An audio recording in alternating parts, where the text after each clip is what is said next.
এক রাতে নিয়ান নামের এক নার্স যে নাইট শিফট ডিউটি করতে গিয়ে ঘুমিয়ে পড়েছিল, তারপর ডিউটি শেষে বাড়ির দিকে রওনা হয়। তখন তার বয়ফ্রেন্ড জ্যাং ভয়েস মেসেজ পাঠিয়ে জানায়, দেয়ালে পেইন্ট করার জন্য ব্রাশগুলো কিনে ফেলেছি, তবে আজ রাতে আমার ডিউটি আছে, তাই ফিরতে লেট হবে। আমরা বুঝতে পারি এই এলাকায় তারা নতুন এসেছে, আর এত রাতে গলির মোড়ে ঝলমলে আকর্ষণীয় এক দোকান দেখে সেখানে চলে আসে। ভেতরে ঢুকে বুঝতে পারে এটা হচ্ছে একটা লাইট শপ। বিভিন্ন ধরনের বাল্ব, ঝাড়বাতি, ল্যাম্প বিক্রি করা হয় এই দোকানে। সে দোকানদারকে বলে, আপনাকে খুব পরিচিত মনে হচ্ছে। এর উত্তরে লোকটা বলে, মনে হয় তুমি ভুল জায়গায় এসেছো, তোমার কোনো লাইটের প্রয়োজন নেই। তখন অ্যাম্বুলেন্সের সাইরেন শুনতে পায়। দোকানদার জানায় হাইওয়ের পাশে এক বিশাল অ্যাক্সিডেন্ট হয়েছে। এই শুনে নিয়ান বিদায় নিয়ে চলে আসে অ্যাক্সিডেন্ট স্পটের সামনে। সেখানে দাঁড়িয়েছিল তার বয়ফ্রেন্ড জ্যাং। জ্যাং জানায় কিছুক্ষণ আগেই তার ডিউটি শেষ হয়ে গিয়েছে। তো সেখানে আরও ছিল তাদের প্রতিবেশী শাওমি, তার মেয়ে জুজু এবং আরেক প্রতিবেশী মিস্টার জিয়াং। তখন বৃষ্টি শুরু হলে তারা বাড়ির দিকে রওনা হয়। নিয়ান বলে স্ট্রেচারের চাকার সাথে পায়ে আঘাত পেয়েছিল, সেই ব্যথা এখনো আছে। আর জ্যাং বলে দেয়ালে প্রিন্ট করার জন্য ব্রাশ কিনে এনেছি। দেখা যায় তারা থাকে এক বিশাল বড় বিল্ডিংয়ে। এরপর যে যার ফ্ল্যাটে চলে যায়। রাতে ঘুমানোর সময় নিয়ানের মনে হয় কেউ একজন জানালার পাশে দাঁড়িয়ে বলছে, তুমি কি একজন বয়স্ক লোক, একজন মহিলা আর তার ছোট মেয়ে এবং সমবয়সী দুজন বোন ও একজন বাস ড্রাইভারকে দেখেছ? এই শুনে নিয়ান চোখ খুলে দেখে সকাল হয়ে গিয়েছে, আর জ্যাং তার জন্য ব্রেকফাস্ট বানাচ্ছে, তবে স্যান্ডউইচটা একদম পুড়ে ফেলেছিল। নিয়ান বলে, একমাত্র তুমি ছাড়া এত বাজে রান্না আর কেউ করতে পারে না। তখন নিচতলায় শাওমি এবং তার মেয়ে জুজু ঝগড়া করছিল। এই শুনে তারা নিচে আসতেই জুজু তাদের কাছে চলে আসে, বলে মা আমাকে বাবার কাছে চলে যেতে বলছে, কিন্তু আমি মায়ের সাথে থাকতে চাই। শাওমি বলে, তোমাকে যেতে হবে, আর আমি এখানেই থাকবো, এটাই হচ্ছে একমাত্র সমাধান। জ্যাং বলে, যদি এটাই সমাধান হয়ে থাকে তাহলে ওকে বুঝিয়ে বলুন। রাগান্বিত হয়ে বললে ও কষ্ট পাবে। এরপর সে মেয়েকে নিয়ে রুমে চলে যায় এবং তাকে পিরিয়ড এবং প্যাড সম্পর্কে বোঝাতে থাকে। জুজু বলে, আমি অনেক ছোট, এসবের প্রয়োজন নেই, কিন্তু এরপরেও সে তাকে জোর করে শেখায়। জুজু বলে, মা আমাকে তাড়িয়ে দিও না, আমি সারা জীবন তোমার সাথে থাকতে চাই। মেয়ের এই আকুতি শুনে তাকে সান্ত্বনা দেয়। দেখা যায় তার নখগুলো ছিল উল্টো। ওইদিকে নিয়ান আর জ্যাং তাদের নতুন ঘরে পেইন্ট করছিল। তখন লক্ষ্য করে ঘরের মেঝেতে পানি পড়ে আছে। নিয়ান বলে, কিছুক্ষণ পরপর এখানে পানি চলে আসে, হয়তো মেঝের নিচে পানির পাইপ লিক করছে। এরপর অ্যাক্সিডেন্টলি জ্যাংয়ের হাতের ছাপ দেয়ালে লেগে যায়, তাই সে হাত ধোয়ার জন্য চলে গেলে নিয়ান তার নিজের হাতের ছাপ লাগিয়ে এই ঘটনা স্মরণীয় করে রাখে। তখন জ্যাং এসে সেখানেই পেইন্ট করে। এতে নিয়ান রেগে গেলে জ্যাং বলে, কোনো কিছুই মুছে যায়নি, কাছ থেকে দেখো, এই স্মৃতিটা দেয়ালে চিরকাল থেকে যাবে, তবে আলতোভাবে পেইন্ট করে দেয়ালটাকে মানানসই করতে হবে, যাতে দেয়ালটা স্বাভাবিক হয়ে যায়। এরপর সেই বিল্ডিংয়ে ইউশান নামের নতুন আরেকজন ভাড়াটিয়া আসে। নিয়ান তাকে দেখতেই তার জিনিসপত্রগুলো আনতে সাহায্য করে। সে উঠেছে নিচতলার এক রুমে। ইউশান যখন ঘরে ঢুকছিল তখন নিয়ান লক্ষ্য করে সূর্যের আলোয় মেয়েটার দুটো ছায়া পড়েছে। এই দেখে সে ভয়ে বেরিয়ে যায়, সোজা ছাদে চলে আসে আর ছায়ার বিষয় জ্যাংকে বলে। জ্যাং বলে, হয়তো ঘরের সামনে লাইট জ্বলছিল, লাইট এবং সূর্যের কারণে দুটো ছায়া পড়েছে। বৃষ্টি শুরু হলে তারা ছাদ থেকে নামার চেষ্টা করে, কিন্তু দরজাটা লক হয়ে গিয়েছিল, তাই ওইখানেই দাঁড়িয়ে থাকতে হয়। জ্যাং বলে, গত বেশ কয়েকদিন ধরে নিজের প্রতি খুব অবহেলা করছো, পায়ের ব্যথায় ঠিকভাবে দাঁড়াতে পারছো না, এখন পর্যন্ত পায়ে ব্যান্ডেজ করনি, আর ঠিকভাবে খাওয়া দাওয়া করছো না, আগের থেকে ওজন কমে গিয়েছে। নিয়ান বলে, এই সব কিছুর পেছনে তুমি দায়ী। এরপর জ্যাং তাকে নিয়ে বৃষ্টিতে ভিজে। তারা এক স্মরণীয় মুহূর্ত কাটায়। তারপর জুজুকে দেখা যায় রাস্তার ধারে বসে রয়েছে। তখন ধুলোবালি মাখা একজন লোক এসে বলে, আমার সাথে চলো। জুজু বলে, আপনি কে? ওইদিকে ইউশান তার বেস্ট ফ্রেন্ড জিয়ার সাথে কাটানো গত নিউ ইয়ারের ভিডিও দেখছিল। তারা দুই বন্ধু আগের বাড়িতে একসাথেই থাকতো। তখন নিয়ান আসে একটা পাত্র নিয়ে। এই পাত্রটা ইউশান চেয়েছিল সানফ্লাওয়ার গাছগুলো রাখার জন্য। তখন নিয়ান আবার লক্ষ্য করে দেখে সত্যি ইউশানের দুটো ছায়া। তখনই তার ঘরের লাইট কেটে যায়। নিয়ান বলে, গলির মোড়ে একটা লাইট শপ আছে, সেখানে গিয়ে নতুন বাল্ব নিয়ে আসতে পারো। সে বাল্বটা ফিক্স করার ট্রাই করছিল। তখন তার জানালার পাশে মিস্টার জিয়াং চলে আসে। তাকে দেখে ভয়ে সে ভেতরে চলে যায়। জিয়াং জিজ্ঞেস করে, লাইট শপটা কোন দিকে? আমারও একটা বাল্ব কিনতে হবে। তখন একটা ছায়া এসে তাকে রাস্তা দেখিয়ে দেয়। জিয়াং তাকে ধন্যবাদ দিয়ে চলে যায়। আর এসব শুনতে পেয়ে ইউশান হতবাক হয়ে যায়। ওইদিকে ঘরে ফেরার সময় নিয়ান দেখে জুজুকে তার মা টেনে ঘরে নিয়ে যাচ্ছে। নিয়ান তাকে ডেকে জিজ্ঞেস করে, জুজু ঠিক আছে কিনা। কিন্তু শাওমি কোনো উত্তর না দিয়ে দরজা বন্ধ করে দেয়। এবার সে একটা জিনিস লক্ষ্য করেছে, শাওমি সব সময় হাতে গ্লাভস পরে থাকে। এরপর দিন ইউশান সেই লাইট শপে এসে বলে তার ঘরের বাতিটা নিজে থেকেই কেটে গিয়েছে। এই শুনে দোকানদার বলে, তোমার ভাগ্যে যা আছে তাই হবে, তুমি চাইলে নতুন একটা লাইট কিনতে পারো। তবে ইউশান লাইট না কিনেই চলে যায়। আর তখন দোকানে ঢোকে শাওমি। এরপর রাতের বেলা নিয়ান বেরিয়েছিল ময়লা ফালানোর জন্য। সে একটা ট্রাকের শব্দ শুনতে পেয়ে সামনে এগিয়ে যায়, দেখে দূরে একটা ট্রাক দাঁড়িয়ে আছে। তখনই পাশ থেকে সেই ধুলো মাখা লোকটা চলে আসে। সে বলে, আমার নাম লিবাও, তুমি কি একজন বয়স্ক লোক, একজন মহিলা, তার ছোট মেয়ে এবং সমবয়সী দুজন বোন ও একজন বাস ড্রাইভারকে দেখেছো? এই শুনে নিয়ান প্রচন্ড ভয় পেয়ে যায়, কারণ এই লোকটা তার স্বপ্নে এসে ওই মানুষগুলোকেই খুঁজেছিল। সে ভয়ে লাইট শপে ঢুকে পড়ে। দোকানদার বলে, এই এলাকা তোমার জন্য নয়, তুমি এখানে কিভাবে আসলে? তখন জ্যাং সেখানে চলে আসে। দোকানদার বলে, তোমাদের দুজনকেই এই এলাকা ছেড়ে চলে যেতে হবে। তার কথা শুনে তারা কোনো উত্তর না দিয়ে বেরিয়ে যায়। বাড়িতে ঢোকার সময় ইউশান ডেকে বলে, ভেবেছিলাম সুইচ বোর্ডে প্রবলেম হয়েছে, কিন্তু এখন দেখছি লাইট কেটে গিয়েছে। আর প্রতিদিন রাতে এই গলিতে কেউ একজন হাঁটাহাঁটি করে আর বাচ্চাদের টুইঙ্কেল টুইঙ্কেল লিটল স্টার গানটা গায়। তখনই সেই গানটা গাইতে গাইতে চলে আসে মিস্টার জিয়াং। সে বলে, বৃষ্টি শুরু হবে, আমার ছেলেকে স্কুল থেকে আনতে হবে। তখন নিয়ান ইউশানকে বলে, উনি এই বিল্ডিংয়েই থাকে, ভয় পাওয়ার কিছু নেই। এই শুনে ইউশান চলে যাচ্ছিল, তবে একটা ছায়া জানালার কাছে এগিয়ে আসে এবং তারা দুজনই ছায়াটা দেখতে পায়। রুমে ফিরে জ্যাং বলে, হয়তোবা সেই ঘরে আরো একজন থাকে, অথবা লাইটের প্রতিফলনের কারণেও এমনটা হতে পারে। নিয়ান বলে, এই এলাকার প্রত্যেকটা মানুষ রহস্যজনক, সব রহস্য উদ্ঘাটন করতে হবে। তাই প্রথমে শাওমি, মিস্টার জিয়াং এবং ইউশানকে আরো ভালোভাবে অবজার্ভ করার জন্য সবাইকে একত্রিত করতে হবে। তাই এরপর দিন তারা বিল্ডিং এর ছাদে পার্টির আয়োজন করে। শাওমি জ্যাংকে সাহায্য করছিল।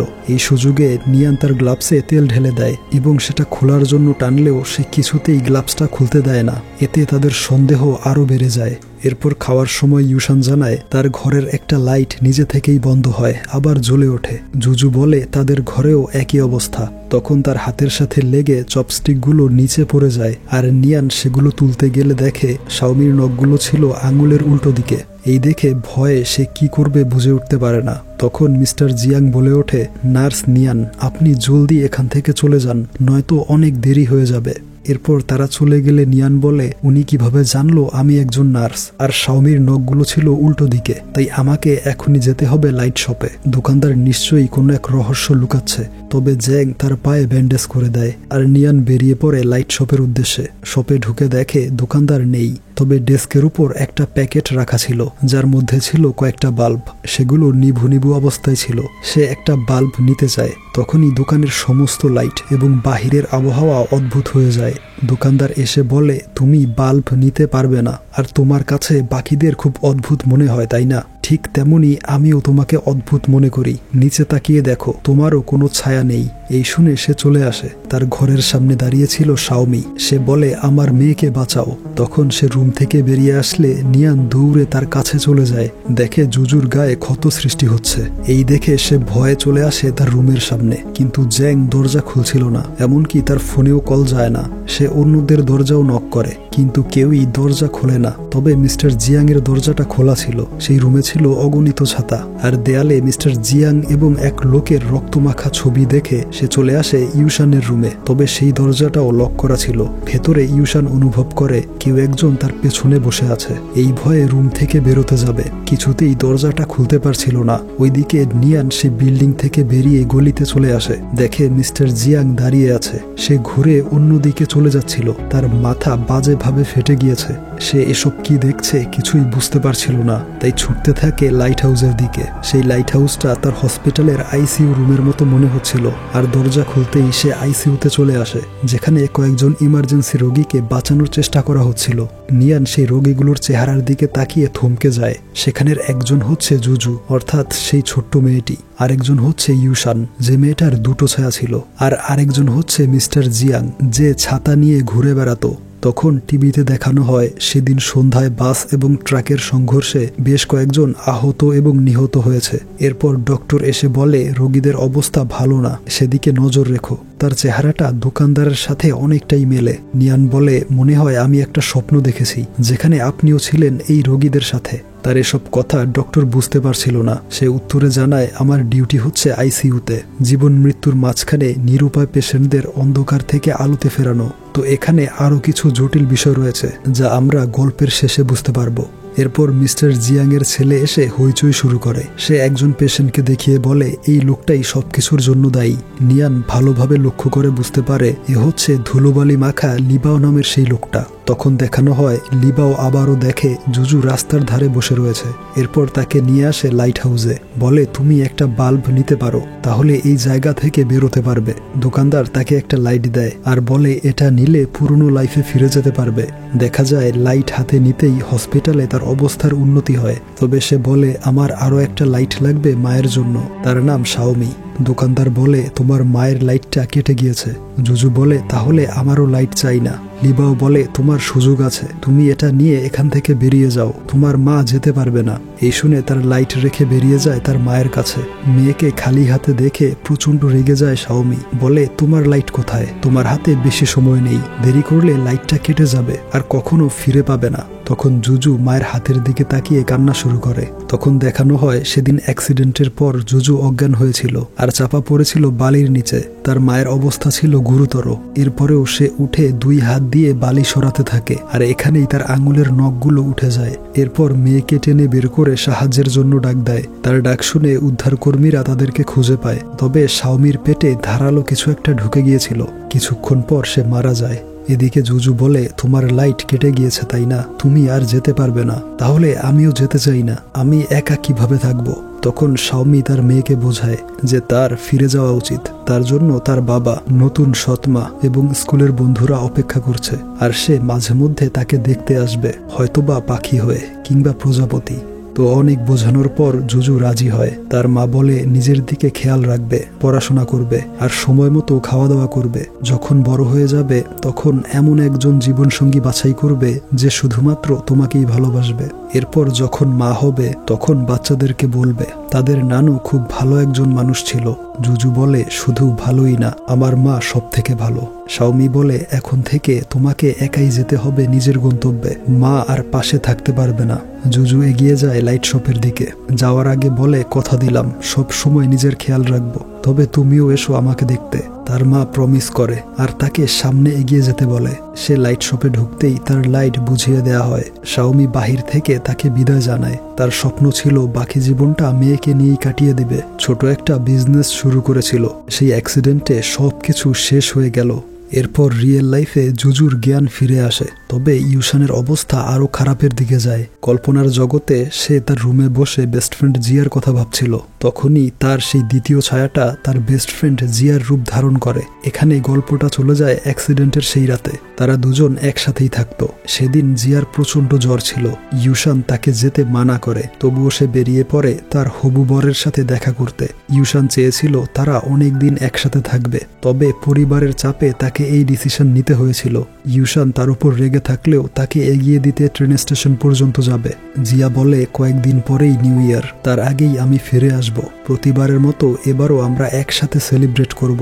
তবে ইউশানের রাগ কমেনি। সে সামনের সিটে গিয়ে বসে। সেই বাসে মিস্টার জিয়াংকেও দেখা যায়। তখনই একটা ট্রাকের সাথে অ্যাক্সিডেন্ট হয়ে যায়। জিয়া তাকে পেছন থেকে ধরে রাখে শেষ নিঃশ্বাস পর্যন্ত।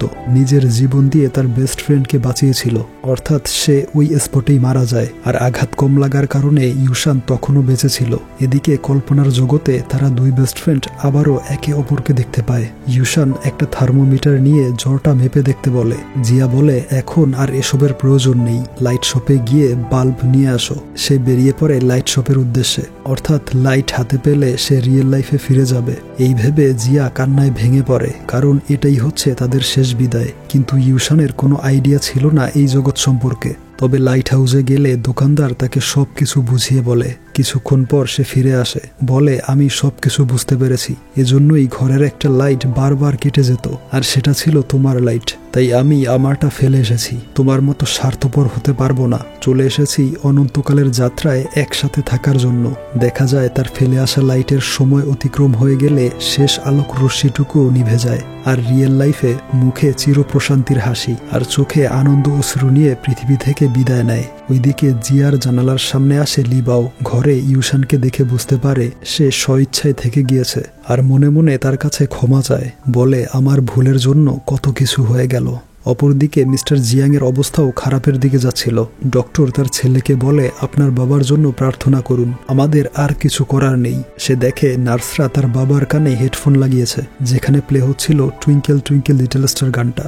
দেখা যায় মিস্টার জিয়াং থাকতো এক নার্সিং হোমে বা বৃদ্ধাশ্রমে। তার ডিমনেশিয়া বা স্মৃতি ভুলে যাওয়া রোগ ছিল। সে সবসময় রিসিপশনে এসে বসে থাকতো তার ছেলের আশায়, কিন্তু নার্স জানায় এই মাসেও তার ছেলে আসেনি। তো ডিমনেশিয়ার কারণে মাঝে মাঝে সে ভাবতো তার ছেলে এখনো ছোট, তাকে স্কুল থেকে নিয়ে আসতে হবে। এই ভেবে একদিন নার্সিং হোম থেকে বেরিয়ে যায় এবং স্কুলের সামনে চলে আসে। অনেক রাত হয়ে গেলেও সে ওইখানেই দাঁড়িয়ে থাকে। সিকিউরিটি গার্ডকে বলে যে কোনো সময় স্কুল ছুটি হবে, ছেলেটা আমাকে দেখতে না পেলে কান্না করবে, তাই এখানে দাঁড়িয়ে আছি। তখন গার্ড তার ব্রেসলেট দেখে বুঝতে পারে উনি নার্সিং হোম থেকে পালিয়ে এসেছে, তাই সে তাকে নিয়ে আসে বাস স্ট্যান্ডে। এরপর একটা বাসে উঠিয়ে দেয়। সেই সময় অন্য এক প্রান্ত থেকে শহরের দিকে রওনা হয় লিবাও। সে তার ট্রাকে করে বালি নিয়ে যাচ্ছিল। তার বস ফোন করে তাকে গালমন্দ করে আর জানায় 20 মিনিটের মধ্যে আসতে না পারলে তার চাকরি চলে যাবে। তো বসের গালমন্দ শুনে সে একটু অন্যমনস্ক হয়ে যায়। ঠিক তখনই তার সামনে একটা বাস চলে আসে আর এভাবেই তাদের অ্যাক্সিডেন্ট হয়।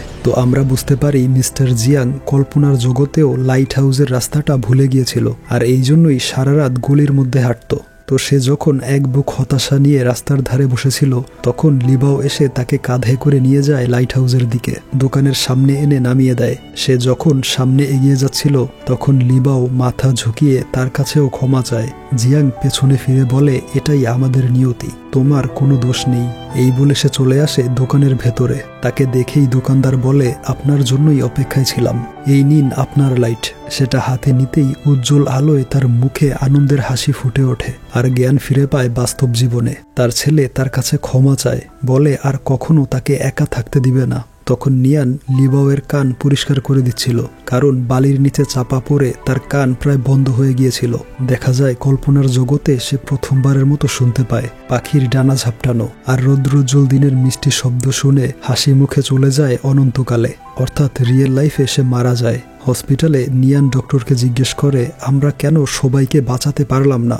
ডক্টর বলে এটাই বাস্তবতা, ভাগ্যের লেখন, আমরা চাইলেও তা বদলাতে পারবো না। এরপর জ্যাং নিয়ানের পছন্দের সব খাবার রান্না করে। নিয়ান বরাবরই জ্যাংয়ের রান্না খুব পছন্দ করত। সে জলদি খেতে শুরু করে, তবে জ্যাং বলে এবার আমাকে বিদায় দাও। এই শুনে তার চোখ থেকে জল গড়িয়ে পড়ে, তবে নিজেকে সামলে বলে যেও না দয়া করে। এই বলে কান্নায় ভেঙে পড়ে। তার পেছনে পড়েছিল পেইন্ট করার ব্রাশটা। গল্পটা আবারও চলে যায় অ্যাক্সিডেন্টের সেই রাতে। সিকিউরিটি গার্ড মিস্টার জিয়াংকে বাসে তুলে দেয়। জুজু মায়ের কাছে বায়না ধরে সামনের সপ্তাহে আবারও ঘুরতে নিয়ে যেতে হবে, আর ইউশান জিয়ার উপর রাগ করে সামনের সিটে গিয়ে বসে। এরপরই তাদের অ্যাক্সিডেন্ট হয়ে যায় আর বাসের মধ্যে সেই ব্রাশগুলো দেখা যায়। সেই বাসের ড্রাইভার ছিল জিয়াং। এরপর তাকেও হসপিটালে নিয়ে আসা হয়। তার স্ট্রেচারের সাথে লেগেই নিয়ানের পায়ে আঘাত লেগেছিল। নিয়ান তখনই জানতে পেরেছিল জ্যাং আর বেঁচে নেই। এরপর সে একদম ভেঙে পড়ে। ডিপ্রেশন থেকে কিছুতেই বের হতে পারছিল না, তাই চলে যায় সাইকিয়াট্রিস্ট বা মনোরোগ বিশেষজ্ঞের কাছে। তাকে সাইকোলজিক্যাল থেরাপি এবং বিভিন্ন সেশনের মধ্য দিয়ে যেতে হয়। সেখানে একটা সেশন ছিল এরকম, ডক্টর কথার ট্রিক্সের মাধ্যমে ম্যানুপুলেট করে তাকে নিয়ে যায় এক আনরিয়াল এনভায়রনমেন্টে। আর সেখানে নিয়ান ওই সমস্ত মানুষদেরকে দেখতে পায় যাদেরকে অ্যাক্সিডেন্টের রাতে হসপিটালে দেখেছিল। অর্থাৎ জ্যাং সেই রাতে ব্রাশগুলো কিনেছিল ঠিকই, কিন্তু আর বাড়ি ফেরা হয়নি। তো থেরাপির শেষ পর্যায়ে জ্যাং তাকে বিদায় জানায়, বলে অ্যাক্সিডেন্টের পর সেখানে আগুন লেগে যায়, বের হওয়ার সুযোগ ছিল না। আগুন এতটাই উত্তপ্ত ছিল যে শরীর থেকে প্রচুর ঘাম বেরিয়েছিল। সেই কথা মনে পড়লে এখনো ঘাম ঝরে। বহুবার মোছার চেষ্টা করেছি, তবে কিছুক্ষণ পর আবারও ঘাম ঝরে মেঝেতে জমা হয়। আমি কখনো ভাবিনি তোমাকে আবারও দেখতে পাবো এই জগতে। দোকানদার বলেছিল তুমি আমাকে প্রচন্ড মিস করেছিলে, তাই আমাকে দেখতে চলে এসেছো। লোকটা আরো বলেছিল তোমার সাথে ভালো একটা সময় কাটাতে আর বোঝাতে যে বাস্তবতা মেনে নিতে হবে। অতীতের কষ্টদায়ক স্মৃতিগুলো ব্রাশের ছোঁয়ার মতো আলতোভাবে মুছে দিতে হবে। জীবনের চলার পথে সামনে এগিয়ে যেতে হবে পেছনের স্মৃতিগুলো পাশে রেখে। তাই সেদিন ইচ্ছে করে আমাদের হাতের ছাপগুলো পেইন্ট করে দিয়েছিলাম। ভাবতেই কষ্ট হয় একদিন আমাকে আর কেউ মনে রাখবে না, তবে আনন্দিত হই যখন ভাবি তুমি আমাকে কখনো ভুলে যাবে না। ঠিক সেভাবেই স্মরণ রেখো যেভাবে আমাদের প্রথম স্মরণীয় দেখাটা হয়েছিল। বাস থেকে নামার সময় এক বৃদ্ধ মহিলার সবজিগুলো পড়ে গিয়েছিল। সেদিন আমার সাথে তুমিও তাকে সাহায্য করেছিলে। এরপর থেকে প্রায় সময়ই আমার বাসে উঠতে, আমাকে দেখতে দেখতে ঘুমিয়ে পড়তে, আর বাসে বসে আমাদের কতই না ব্রেকফাস্ট লাঞ্চ হয়েছিল। এভাবেই কেটেছিল আমাদের সময়। এরপর তারা চলে আসে এক বিস্তীর্ণ প্রান্তরে। জ্যাং বলে, আমি জানি এমন একটা সময় তুমি আমার সাথে কাটাতে চেয়েছিলে, আমাকে শেষবারের মতো বিদায় জানাতে চেয়েছিলে। নিয়ান বলে, জ্যাং প্রমিস করো আমার স্বপ্নে আসবে। জ্যাং বলে, মৃত্যু আমাদেরকে আলাদা করে দেয়নি, আমি তোমার পাশে ছিলাম, তবে এখন থাকবো হৃদয়ে। বিদায় দাও, আবারও আসবো যখন প্রয়োজন পড়বে। নিয়ান তাকে শেষবারের মতো জড়িয়ে ধরে। জ্যাং হাসি মুখে তার বাসের দিকে এগিয়ে যায়। দুজনের পরিপূর্ণ বিদায় হয়। বাসে থাকা শাওমিও তাকে বিদায় জানায়। বাসে আরো ছিল ইউশান এবং জিয়া, তাদেরকেও খুব আনন্দিত মনে হচ্ছিল। তারা সেই হলুদ প্রান্তর দিয়ে এগিয়ে যায় অনন্ত যাত্রার উদ্দেশ্যে। আর নিয়ান চলে আসে বাস্তবতায়। দেখা যায় চামচ দিয়ে শব্দ করে তাকে ইমেজিনেশন থেকে রিয়েলিটিতে আনে সেই ডক্টর। এবার সে নিজেকে অনেক হালকা মনে করে। এরপর থেকে জেংয়ের শুভ্র স্মৃতিগুলো নিয়ে বাকি জীবনটা কাটিয়ে দেয়। একদম শেষে দেখা যায় মিস্টার জিয়াং সম্পূর্ণ সুস্থ হয়ে গেলে তার ছেলে এবং নাতি এসে তাকে বাড়িতে নিয়ে যায়।